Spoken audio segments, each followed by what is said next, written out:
afternoon, and thank you all for joining us for this webinar on bedbug infestations, what you need to know, presented to you by Hotel Business and Western Pest Services. I'm Nicole Carlino, Managing Editor for Hotel Business, and I'm here with Hope Bowman and Shannon Sked, who are both board-certified entomologists with Western Pest Services. Hope serves as technical specialist with the company, and Shannon as a specialty services manager. During today's presentation, they'll share insights on the latest in bedbug monitoring, detection methods, and solutions. We encourage all of you to send us any questions you have at any point during the discussion, and they'll be answered during a Q&A session at the end. And with that, I'll turn it over to our experts. All right, thank you.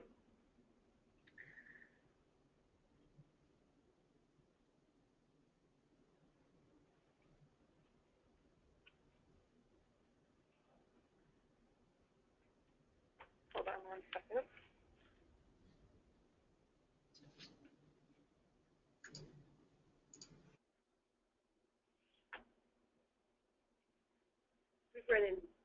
We're trying to move it forward, and it's not moving forward on our end.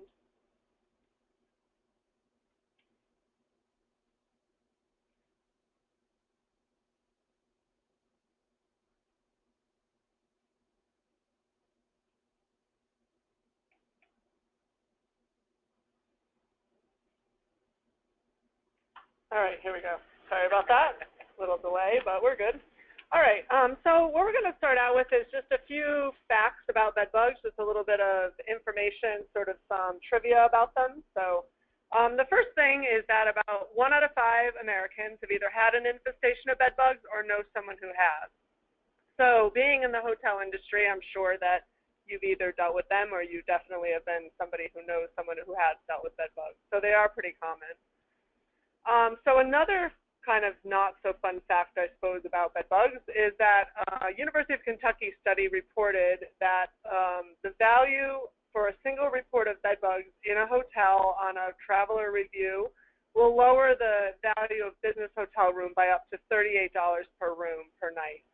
So what that means is if you have a notification on like a TripAdvisor or something like that, that says that there were bed bugs somebody found in the hotel room, then the amount of money that you're going to be able to gain for that room is going to drop by $38.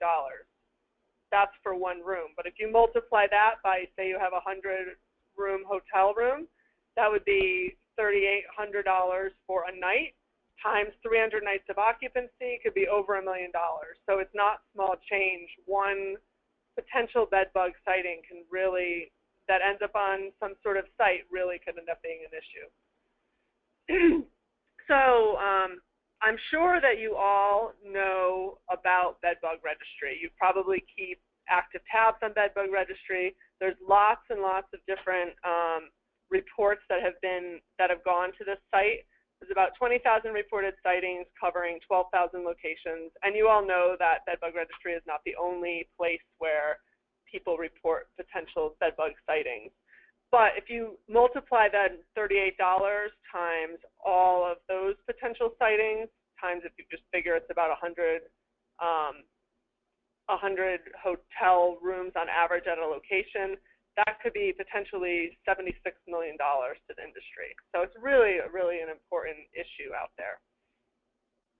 So we all sort of think about bed bugs being something that guests bring in to the hotel, but there's other sources where bed bugs can be potentially brought in. So laundering vendors can, third-party vendors, if someone has got them at their home and potentially could bring them into the hotel. So if you look at this cart here, there's the canvas on the cart, there's the wheels. Both of those are areas where bed bugs could potentially hide and then move to a new area. So those are some things to kind of be aware of also. It may not only be the guests, there's other options of places they could get brought in. So let's just talk about meeting the bed bug itself. You all probably have seen some bed bugs at some point in time. This picture shows a range of what bed bugs can look like throughout their life. So starting on the left are the eggs, going over to the left are the adults. And the bottom left-hand corner, that is what a bed bug looks like after it's fed. So in general, bed bugs are very flat. They fit into very small cracks and crevices. They're about 1/8 of an inch long, reddish-brown As adults, they resemble unfed ticks or small cockroaches, but when they're engorged with blood, they end up ending up being a little bit bigger and a little bit longer. So that's what you see on the bottom left-hand side. Adults also have no wings, so they don't fly. So if you have somebody that comes that says that they've got bed bugs and they see something flying, it's not going to be bed bugs because they don't fly. But they also don't jump. So if something's jumping, it may be fleas is probably the most likely thing if someone's getting bit and something's jumping. So what I want you to do also is just remember this slide. Later, Shannon's going to be talking a little bit about Canine and detecting bed bugs with using a canine. And if you really focus on the bed bugs that are over on the right-hand part of this slide, they're very small. The nymphs, they go through 5 stages, and they are very small right after they hatch out of the eggs. And the eggs are very small also. So just keep that in mind as we go through this presentation and talk a little bit about how you might find bed bugs. So why do bed bugs love hotels? Well, one reason is that the food that they want to feed on is there. So they feed exclusively on blood, and blood from humans is what they prefer. And in hotels, there is high occupancy, and there's a higher percentage of square footage that is beds. So if you think about your house at home, you might have a den or a living room or a kitchen, and then some bedrooms. But in a hotel, pretty much the entire place is bedrooms. So there's a higher percentage of the square footage is going to be where bed bugs are likely to be. Another reason bed bugs love hotels is because there's these fine headboards that are in every hotel. They make the hotel room look nice, but they also have tons of cracks and crevices in order for bed bugs to hide.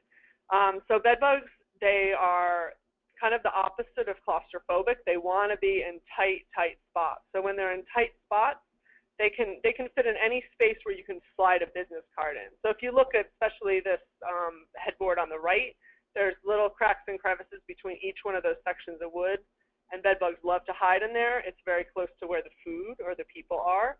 And headboards aren't moved very often. They stay in place, and so they can hide behind the headboard very easily. So that's another reason that they really love hotels. Another reason that bed bugs love hotels is that there's a turnover of, unfortunately, they consider them victims. The bed bugs consider them victims. We call them guests of the hotel. But the folks that come to the hotel, they come on a regular basis, and the bed bugs always have this ongoing source of food for themselves.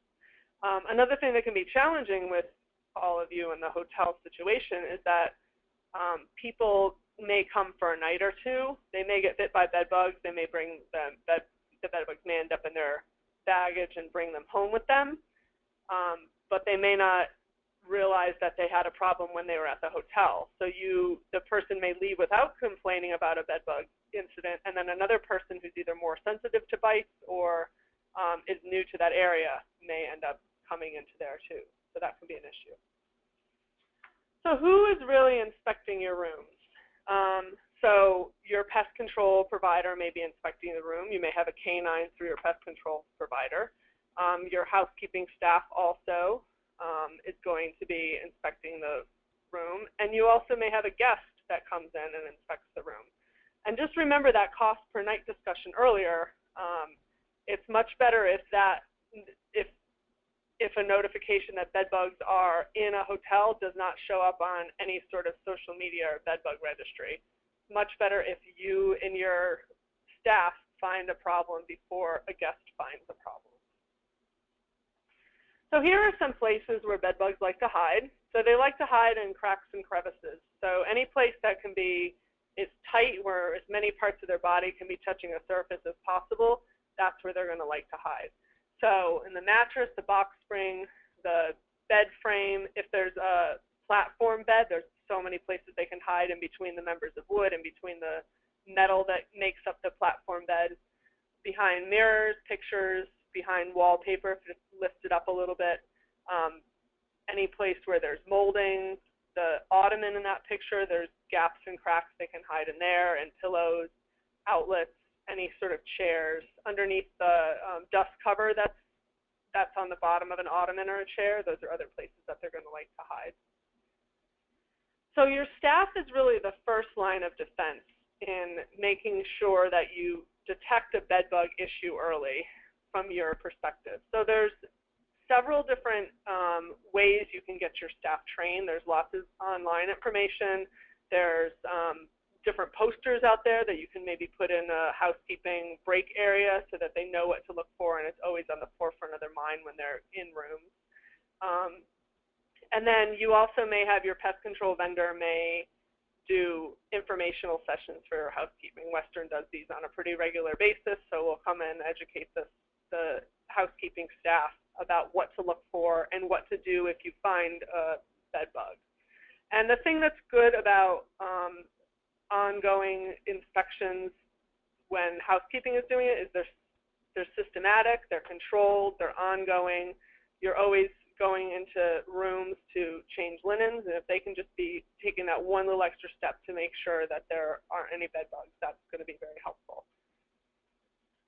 So the thing that you're really trying to combat against is that guests also perform inspections too. So this is one of our coworkers' brother-in-law that was trained by one of our coworkers to look for bed bugs whenever he went on a trip. And he sent her a picture saying, look, I was looking for bed bugs. And we train people to look out for bed bugs.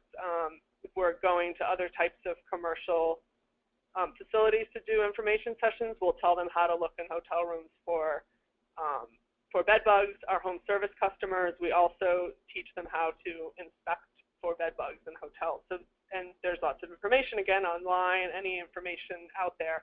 So your guests are definitely performing inspections as well. So one of the things that we really wanted to make sure that you get some more information about is being proactive. And so Shannon's going to talk a little bit about a way to do proactive inspections for bed bugs. So the idea here is we don't want necessarily to have guests find bed bugs. So what we have, what we're going to talk about now is a little bit about Canine and the appropriate use of Canine for scent detection work in finding bed bugs. And we'll talk a little bit about the way that they work and what makes them so effective. The first thing to know is this is nothing new, really. There has been entomological scent detection, which is basically using dogs to find bugs or different types of insects, has gone on for quite a while. Termite dogs have been around for longer than bed bug sniffing dogs have been around. And then in 2008, there was a paper that came out, and it was out of the University of Florida, and it looked at a bunch of different methodologies that are incorporated to train these dogs for finding, in this specific study, bed bugs. And what this researcher found was that it could be anywhere from 92 to 98% effectiveness of utilizing dogs if they follow certain training methodologies to actually be able to find bed bugs. The idea here, though, is that we want to be able to use these dogs in a proactive manner so that we can actually find the bed bugs before any of your guests find them. That's the purpose.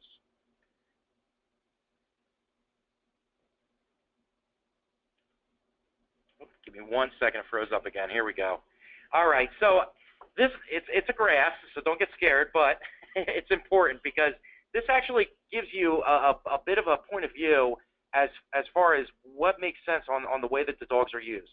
The first thing to notice here is if you go all the way back to that slide that Hope was mentioning, where she had a picture of bed bugs that were in a hand, the most noticeable part of the life cycle of a bed bug is actually the adults, especially the larger engorged adults. And if you look at this graph, the solid blue bar is actually the proportion of adult bed bugs that have been produced over a period of 180 days in a hotel environment. The solid green line is the number of nymphs that have been produced in that same time, and the solid red line is the number of eggs that have been produced in that time. As you can see, the number of eggs and the number of nymphs is much, much bigger than the number of adults. As a matter of fact, the population of adults could be as low as 5 to 7% of the total population of bed bugs in any infestation. Because of that, the part that's really noticeable is actually the hardest part to see. Or I'm sorry, is actually the smallest proportion of the entire population, which means it's going to be a lot more difficult to find those few individuals, 5 to 7%, than it is to be able to try to find nymphs or eggs. The problem is the nymphs and the eggs, they're cryptic, they're hidden, and they're incredibly small. As a matter of fact, the smallest nymphs are almost see-through. They're translucent. They don't get that reddish color until they start taking blood meals. Well, if you could see on this graph over on the first orange box where it has treatment, there's actually been some research that's been done to actually take a look at when are treatments most effective, least costly, and have the best success.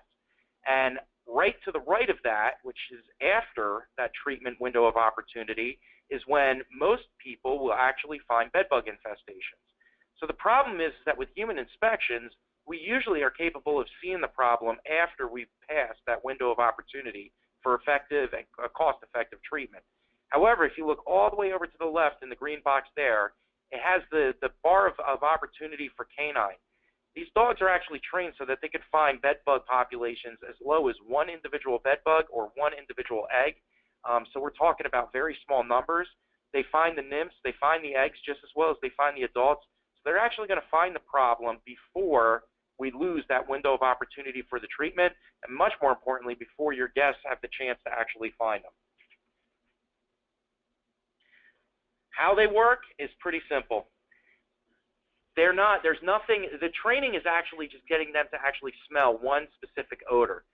But their morphology and their anatomy allows them to actually experience the world through scent. So they have a bunch of different organs in their sinus cavity that gives them these unique features to really be the masters at scent work. But there's this number that always gets thrown around, 250 million to 500 million olfactory receptors, whereas we have only about 5 million olfactory receptors. And so what does that mean? I mean, more is better, of course, but what does that really mean in an experiential term? And I always use my McDonald's story to explain this because I think everybody really gets it. So with 5 million olfactory receptors, if I walk into a McDonald's, what I'm going to smell is, a lot of people will say, you know, when I ask this question often, they say, well, grease or fries or burgers. And I always argue it. I say, no, I smell McDonald's. There's really not an odor in the world that smells quite like McDonald's outside of McDonald's. With 5 million olfactory receptors and with my limited sinus cavity, what I'm capable of doing is taking all of those odors, aggregating them together, and having one experience with that odor. And so when I walk in, I smell McDonald's. If a dog walks in, they have a very, very different experience. It's called scent differentiation. With 250 million olfactory receptors and all of this unique anatomy, what they're capable of doing is actually breaking apart all those individual odors. They could smell a sesame seed. They could smell the lettuce. They could smell an individual bun. If they could talk, they could tell us what all the ingredients are in the Big Mac sauce. So they actually are capable of breaking all of those odors down. All that we do with the scent detection work is it's the same exact process that's used for bomb-sniffing dogs or narcotic dogs. We're, through positive reinforcement, we're allowing them to indicate to us when they smell one odor and one odor only. And that odor is the bedbug aggregate pheromone, which is shown here. So basically, the aggregate pheromone is 6 chemicals, a couple different isomers, total of 10 different chemicals that are mixed up in a very, very specific proportion. And the bedbug doesn't emit this so that dogs can find it. They actually emit it so they can find each other. They do very well when they're in small, confined spaces. They find a harborage spot and they'll cluster there. Well, the way they find themselves back to that harborage spot after they've come out for a blood meal is following this path of pheromone that allows them to track back to where home is. All our dogs are doing is following that same exact trail back to wherever the bedbug infestation is. So it might be a very inconspicuous spot that we can't see, loaded with a bunch of nymphs that are very, very difficult to see, or in a spot that where it's just not visually able to get to and take a look at. The dogs will still be able to track back and find that aggregate pheromone. So ideally, it's great if, like Shannon said, you can find the bed bugs before they become a big issue and one that your guests find. But if you do come across the situation where the guests are the ones that find the bed bug and they bring it to your attention, what do you do? So first things first is don't panic, which I know is your first reaction is to panic and just get really, you know, you can put yourself in that person's shoes and you figure that you would probably panic if that happened also. But the best thing to do is to not panic and to just remain calm. So make sure that all of your front desk employees are educated about bed bugs and what to do should bed bugs be brought to your attention by a guest. Just think about how you're reacting when the guest first comes. That's going to directly affect how they perceive your response to the issue with the bed bugs and how their overall experience is with you. So there's some customized solutions that you may want to provide for your guests that will help them feel better about the situation and feel better about not bringing them home with them. So one thing to do is to provide them with a new room. Usually that's pretty standard that they wouldn't want to stay in that room that they were in. Just think about what you would want if you ran into the same situation when you were going to be a guest at a hotel. Then the other thing that you've got to figure out what to do with is with their items, with their clothing, with their suitcases, what you would do and what you would offer for them to do. So you may offer to dry clean or launder their clothing. There's also on the right-hand side here, this is called a thermal strike heating unit, and what this is about this a little bit bigger than a typical suitcase. You put the entire suitcase in, and then there's probes inside that you put in to detect the temperature, and then the entire unit is heated up, and once it gets to about 122 degrees, which kills all the life cycles of the bed bugs, then you've taken care of any bed bugs that might have gotten into their luggage. So these are some options you may offer your guests that are coming to stay at your facility if they find bed bugs. The other thing is, how do you deal with the bites? So if you just are looking at somebody's arm, you can't tell by looking at a bite whether it is bed bugs or not. There's lots of different other things that can cause a bite that looks like it may be a bed bug bite. It could be mosquitoes. This time of year, there's lots of mosquitoes outside. People may go outside and be out for the day, and they don't realize that they're itching till they go and sit down in their bed in their hotel room. There's also different detergents affect different people. So if they've got a different detergent at home likely than what you're using in the hotel room. So there's lots of different things that can cause what may look like bites. But the best thing to do is to try to move the person to a new area and then figure out what's going on in that area. So these actually are bed bug bites. The only reason we know that they're bed bug bites is because this is Shannon's arm. And Shannon reacts like this to bed bugs. So he knows that there were bed bug bites because there were bed bugs that bit his arm. That's pretty much the best way you can determine if there's bed bug bites, is if there's a bed bug and a bite there. Some people get no reaction at all. About 70% of people, the initial time that they're bit, get no reaction to the bite. Sometimes people develop a reaction a little bit later. They may get it a week later or several weeks later. So you may also have an issue if someone's been traveling for weeks and they've been in another hotel. They may have gotten bit in another hotel, they come to your hotel, and that's when they start to show up. So those are some of the issues with bites that are out there. So the other big thing when you're dealing with a customer who has found a bed bug or found a potential problem with bed bugs is customers are very, very quick to share experiences. The best thing that you're trying to do when someone comes to you with an issue is to try to prevent them from going on bed bug registry by giving them the best customer service that you possibly can. There's lots of other things out there like Yelp, Facebook, that people will get on their phone right away and say something, but people are less likely to share experiences that are, if they've been resolved in a good manner to their liking. So once you do find that someone has had an issue in the room, make sure that your staff knows what to do. So we recommend that everything is just left in the room as is. Like the linens aren't removed, any furniture isn't removed, no pillows are removed, everything just remains in the room. That way when your pest control provider comes, they can go and they can just inspect and see how everything was as it was. If there was only one or two bugs, they may have gotten moved if the linens are moved. So that's what we recommend. So in working with your pest control provider, usually a pest control provider has a prep sheet, and the better the prep sheet is followed to a T, the more likely you are to get control quickly with this bed bug situation.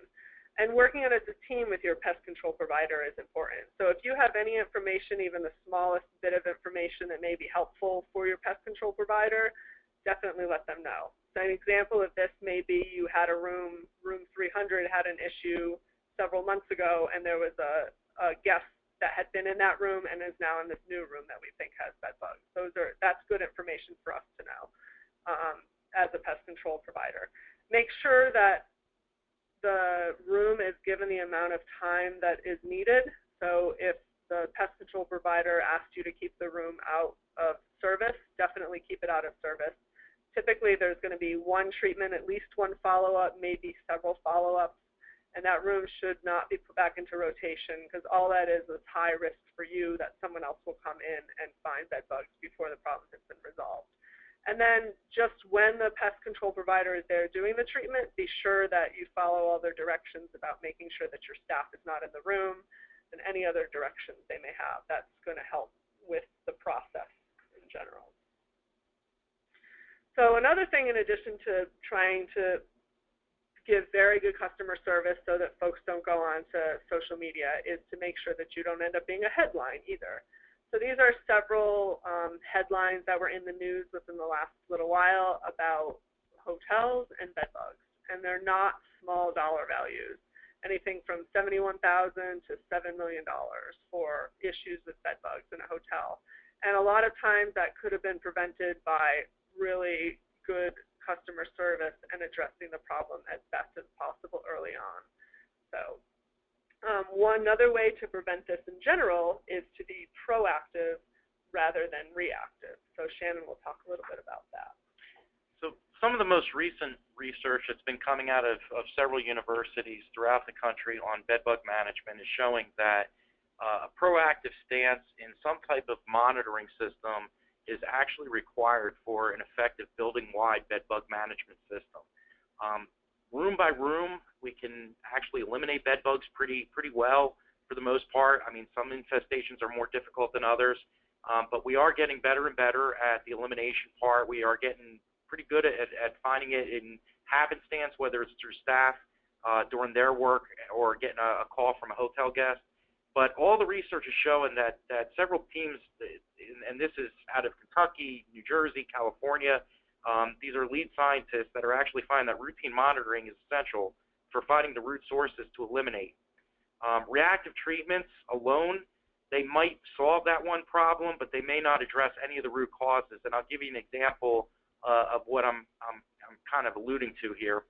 So if you can picture a hotel, or let's go with an apartment complex, might be easier. I'll give you a real-world example that I ran into. I won't give you names or numbers or anything, but in a tower apartment complex, there was a room 101, where there was a single mother with her son, and they had a bed bug incident. The treatment was done, the bed bugs were eliminated, and about 2 months later, a phone call was made again, and they had another bed bug problem. It wasn't huge, but it was significant enough for them to notice. Came back out, treated again, eliminated again, and about 6 months later, they had a reinfestation again. At that point, we brought the dogs out to actually inspect the entire building. And when we did, what we found was there was actually a room up on the 6th floor that had a massive infestation that management didn't know about. The people that were living there were not complaining about it. There was no notification. It was just kind of not noticed. And so what ended up happening, what we found out happened was in room 101, the little boy, who I'll call Jimmy, was best friends with little Johnny, who lived up in 622. And every day after school, he would go up and play Xbox with little Johnny, and then come back down to his apartment in 101 and reinfest his apartment. That we weren't able to put that story together until we actually looked at the entire building on a proactive monitoring system in order to be able to determine what the root cause was. The other part that's really important is really knowing that you have an effective program. So there's certain things that you should have with your canine scent detection program. It should be recurring and routine in a proactive sense. It shouldn't be something that you call after you think you might have a problem. By that point, 9 times out of 10, it's a little bit too late for the dog, and you really need to have just the treatment done. But if you come out on a regular basis, whether it's quarterly or monthly, quarterly would probably be the longest I would do for hotels, and you have the dog come out and do full sweeps, then you're actually going to get an understanding of where isolated introductions are going to be taking place. The idea is the first sweep that you have, you're going to find all of your root causes, be able to eliminate those causes, and then from there on out, on a quarterly or monthly basis, as the canine comes out to do that proactive monitoring, what they're going to find is new introductions. Usually they find it early enough where they don't become massive infestations again. The program should be based on science. I can't say that enough. Every good program with canine should be based off of scientific literature that's out there. The one things I can tell you through experience is that in the canine world there is probably 3 opinions for every individual that's a professional in canine world. So having something that backs up what you're doing with the SOPs off of science is really, really critical. The training needs to be actually part of a standard protocol. There should be a robust certification and evaluation program, and I'll touch on that in a minute. And the handler should be versed not just in canine, but also in bed bugs. The reason why we require this is because the handlers should be doing visual verifications. It doesn't necessarily mean that they're going to be able to see evidence of bed bugs every time that the dog alerts, but you should see a trend of, yes, I saw 6, 7, 8, 9, 10 out of 10 visual verifications for each alert that the dog gave me.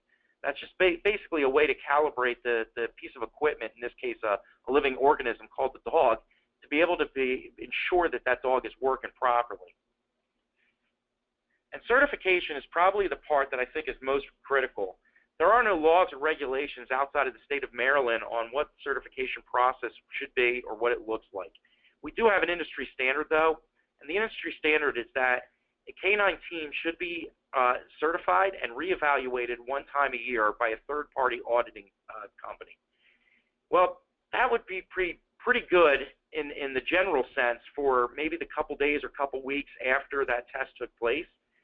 The way I always like to say it is, if a dog passed one of these third-party audits yesterday, I would put money from here to Vegas that that dog is working just fine. If the dog passed that third-party audit system a month or 2 months ago, I'd probably put a little bit of money down, but probably only from here to Atlantic City. And then if the dog was 3 months, 4 months, 5 months, 6 months, and on since the last test, I wouldn't put a cent on the dog. That doesn't mean that the dog is not working because it hasn't been tested. It's just I don't know, and I'm not necessarily a gambling man. So because of that, I would say that you need to have more. This is an example of our particular program.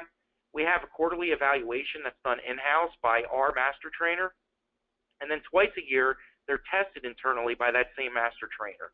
The last one is every single year we go with the industry standard and we have a third-party audit done. All in all, none of our dogs are not being evaluated or not being tested any more than 2 months at a time, and there's 7 total evaluations and certifications that take place within our program. So if you have a canine team that's coming out, the one thing that I would ask right off the bat, just to make sure that the piece of equipment that you're using to do your proactive monitoring is working well, is ask them, can I see your certification program, can I see your protocols, and can I see your training regimen? If you have those 3 things in order, you probably have a pretty good canine team. So with all of that, we are at the end, and we would be more than happy to entertain any questions. Excellent. Thank you both so much. As a reminder, if anyone has any questions, you can type it in and they'll be answered. We have a few already. Are there any other steps that should or could be included in a pest sighting protocol? I'm sorry, could you repeat that? I missed one of the words.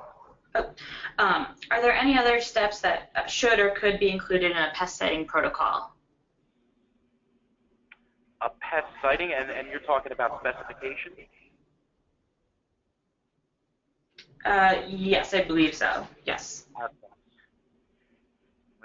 So what I would say is the one thing that you need is you need to actually have verification that there is bed bug activity. And there's 2 ways that that can take place. One is actually having somebody from a professional company come out and positively identify either the insect or evidence of the insect, such as their fecal smears or their caskets.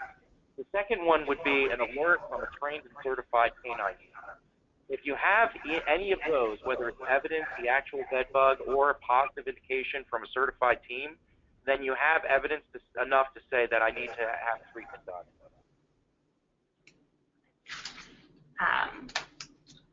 One listener says they do a lot of these things already, but not everything.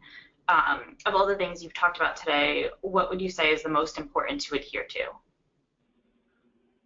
I would say that probably the most important step is to make sure that your employees are educated about bed bugs. Definitely the hotel housekeeping staff and the front desk, making sure they know what to do, what the protocol is, what to do if they find a bed bug, or what they do if a guest comes and talks to them about finding a bed bug. That would probably be the number one thing I would try to do tomorrow.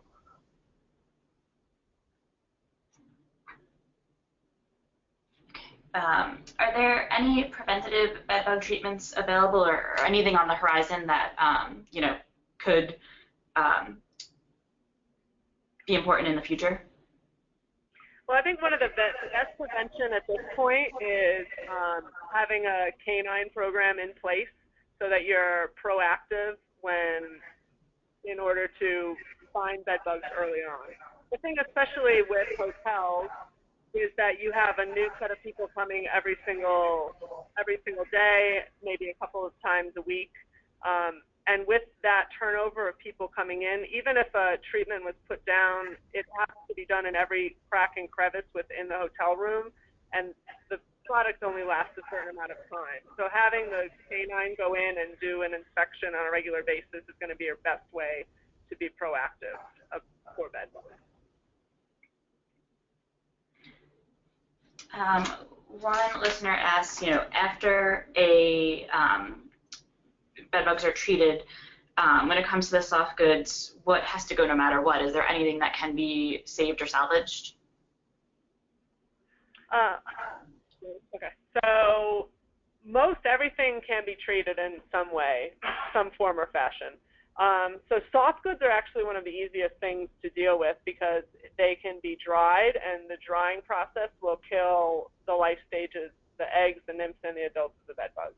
So if you have linens, any linens, sheets, anything like that can be put in the dryer, that will kill all the life stages, and it's very effective. So those do not need to be disposed of. Most cases we can treat any furniture, anything like that without too much trouble also. If it's a really heavy infestation, which we sometimes find in apartments more than hotels because you usually find the problem a lot more easily, we may recommend getting rid of furniture, but most of the time, 9 times out of 10, we just treat anything that's in the unit or anything that's in the hotel room and take care of the issue. And if it's not done by conventional treatment, there are other options as well, such as fumigation. So if it's an expensive piece of furniture, I remember one hotel that I was working in where they had headboards, where each individual headboard that was valued about $6,000 each. And they were more than willing to pay $400 to have a chamber fumigation done on headboards that were shown to have infestation. So some of that is a business decision as well, based off of what peers are talking about, cost. But there typically is always an option if you need to salvage a piece of furniture, whether it's hardwood or softwood. What questions should hotel operators ask their pest management provider to make sure that they're addressing all of these concerns? I would ask them for their how they are monitoring would be the first thing I would ask. I would also ask them what their treatment protocols include, to make sure that you're getting thorough treatment. The one word that I think is probably most important when we're discussing how to manage bed bugs, whether it's treating or inspecting or monitoring, is thoroughness. And if you are seeing, gaps in these protocols and procedures, that's where I would have some further questioning. Well, what are you doing about voids? What are you doing about electric outlets? How are you handling these cracks and crevices in a thorough way? If we don't actually get that thorough coverage, then the chance of success of the treatment is limited. And if we don't have very thorough inspection, the chance of us missing an opportunity to find a new introduction becomes really high. Excellent. Another question, do you strictly use chemical treatments or thermal remediation? Chemical or multiple? So we do, but so the chamber heating that I talked about with the thermostrike unit where the suitcase can be put in it, that's another form of treatment. It's a non-chemical treatment to address the bed bugs.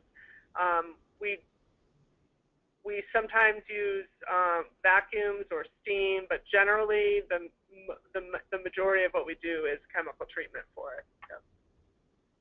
Some of the chemistries that are coming out, novel chemistries, such as some of the silica dusts, are actually, they're still considered a pesticide, but they actually work in a desiccant manner, so it's not a toxicant manner. So we're seeing some improvement in total output of toxicant active ingredients, which is a good thing because, you know, we don't want to be putting out a lot of chemistries that aren't necessary, but I think we're seeing improvements through the chemical manufacturing industry as well. Are there any preventative measures that hotels can take when renovating or doing new construction? Probably the best thing to do when doing remodeling is to limit the number of cracks and crevices that are in a unit or in a hotel room. So just thinking about choices of furniture, thinking about choices of specialty headboards so that they can be actively inspected, and also the fewer cracks, the least likely you're going to have places for bed bugs to hide. Also just sealing up anything that's done during remodeling. So if you making sure molding is caulked, that anything is caulked that needs to be sealed, make sure that's all done properly, especially in between units or between rooms. Those are also some factors to take. If there are no further questions, that concludes our session. I'd like to thank Hope and Shannon for sharing their expertise and all the participants for joining us. I hope you all found it to be a productive conversation, and as a reminder, this webinar will be available online shortly. Have a good afternoon, everyone.